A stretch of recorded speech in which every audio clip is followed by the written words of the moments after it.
উড়িয়া বাবারে, এই সকাল সকাল এলাম, তাড়াতাড়ি মদ কিনবো বলে।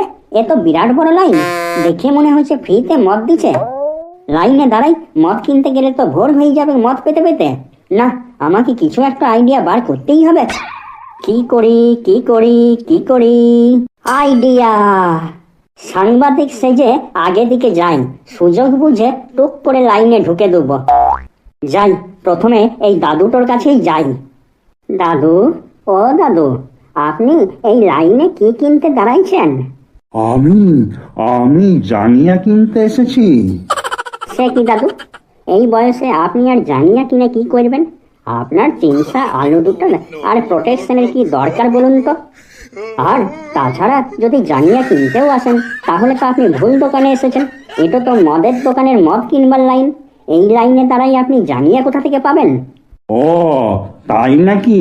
এটা মদ কিনার লাইন? তা তুই কি জ্ঞান পাপি বটিস? যখন দেখছিস এটা মদ কিনার লাইন, তখন জেনে শুনে এরকম প্রশ্ন কেন করছিস? আমরা এই ধরনেরই প্রশ্ন করি, কারণ আমরা সাংবাদিক বটি। বয়স হলে কি হবে, বুড়া তেজ কমে নাই। এই বয়সে ব্রহ্মরোদে মদ কিনতে চলে এসেছে। মাতাল কি কারো গায়ে লেখা থাকে? তুই আমাকে মাতাল বললি রে? তুই শুধু আমার মদ কিনাটাই দেখলি, আমার দেশপ্রেম তো দেখলি নাই। দেশপ্রেম? মদ কিনে তুমি কিভাবে দেশপ্রেম করছো হে? দেশপ্রেম। আমি শুধু মদ কিনে ঢক ঢক করে খেতে আসি নাই, আমি মদ কিনে দেশের অর্থনীতি চাঙ্গা করতে এসেছি।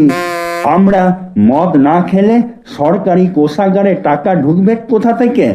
কোথায় আমাদিকে বাহবা দিবি তা না, আমাদিকে মাতাল বলছিস? আমি কোথায় এই বয়সে জানের পরোয়া না করে দেশের কথা ভেবে এই বৃদ্ধ বয়সে ব্রহ্মরোদ মাথায় নিয়ে মদ কিনতে এসেছি, আর তোরা আমাদের নিয়ে খিল্লি করছিস? না বাবা, এখান থেকে কেটে পড়ি। এই বুড়ার হাই প্রেসার টাই প্রেসার আছে মনে হচ্ছে। এখনই দমটা আটকায়ে গেলে পুলিশ আমাকে নিয়েই টানাটানি করবে। না দাদু, তুমি কিনো কিনো, মন ভরে কিনো, তবেই তো দেশের অর্থনীতি চাঙ্গা হবে। না, দেখি আমি ওই সামনের জনের কাছেই যাই। তা দাদা, বলছিলাম আপনি কি মদ কিনতে এসেছেন? হ্যাঁ এসেছি, তাতে তোর বাপের কি? ছি ছি ছি ছি ছি ছি। দাদা, আপনি মদ খেয়ে লাইনে দাঁড়াইছেন? হ্যাঁ দাঁড়াইছি, তাতে তোর গ্র্যান্ডফাদারের কি? যাক বাবা, এখানে যারা মদ কিনতে লাইনে দাঁড়াইছে, ওরা কি মদটা কিনে ধূপ ধুনা দিবে? আমার কাছে স্টকে ছিল, আমি খেয়ে লাইনে দাঁড়াইছি। ওদের কাছে স্টকে নাই, ওরা লাইনে দাঁড়াই কিনে খাবে। সিম্পল ব্যাপার। তাহলে তুই বল আমার অপরাধটা কোথায়? আর যা যা, মেলা বকাস না আমাকে, এখান থেকে গেট আউট। তুই বেশি ভাগিস না। কত দিকে কত মানুষের কত অসুবিধা, সে সব দেখা যায়, তা না মদের লাইন দেখাতে এসেছে টিভিতে। এই বোকা ডাসদার সাথে আমার কথা বলাটাই ভুল হয়েছে। না, যাই সামনের দিকে অল্প দেখি। আই হতচ্ছাড়া, আগের দিকে কোথায় গেছিস রে? যা পিছনের দিকে যা।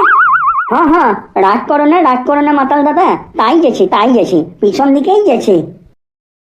দাদা, ইন্টারভিউ লিখেন? হ্যাঁ, কেন কি হয়েছে?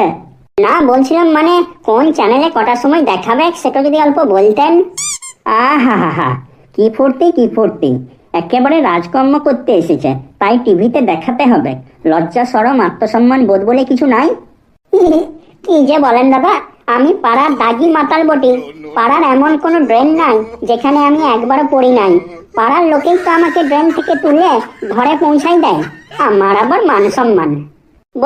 বলুন কেন অল্প, কটার সময় কোন চ্যানেলে দেখাবে? আমার ইন্টারভিউ পাড়ার লোককে টিভিতে দেখাই, চমকাই দেবো। সকাল সকাল ই শালা কাদের পাল্লাই পড়লাম মাইরি? এ সামনে থেকে হাঁটো তো। ই শালা লাইনে যে ব্যাটম্যানও দাঁড়াই আছে দেখছি। বিদেশ থেকে আমাদের দেশে মদ কিনতে চলে এসেছে। যাই ব্যাটম্যানের কাছে যাই, ওখানে ঠিক কোনো ব্যবস্থা হবে। হ্যাঁ ব্যাটম্যান দাদা, আপনাদের দেশে শুনেছি সংস্কার বলে কিছু নাই, সব শেষ। বিটি ছিলাগুলো ইতুটুকু জাঙ্গিয়া পড়ে ঘুরে বেড়ায়। তো আপনাদের দেশে কি এখন মদও শেষ যে আমাদের দেশে মদ কিনতে চলে এসেছেন? এই গরমে ঘেমে গুরু লেগেলাম, আর ও এসেছে বকবক করতে। আর দেশে কি কোনো খবর নাই যে তোদিকে মদ দোকানে দোকানে ঘুরতে হয়েছে? আর আমি ব্যাটম্যান ফ্যাটম্যান লয়, আমি এই পাড়ারই লোক বটে। তো এই গরমে এই ব্যাটম্যানের ড্রেসটা পরার কি দরকার ছিল? তো কি করব, আমি এখানকার শিক্ষক বটি, আমারও তো একটা সম্মান আছে। দেখ তোর পিছনের ওই ছেলেটাকে দেখ, ওই ছেলেটা আমারই স্টুডেন্ট বটে, কেমন ওপেন মদ কিনছে সেইটা একবার দেখ। উয়ারা কিনলে দোষ নাই, আর আমাদিকে যদি একবার কিনতে দেখে তাহলে সারা জীবনে আমাদিকে আর মাস্টার বলে মানবে কি নাই?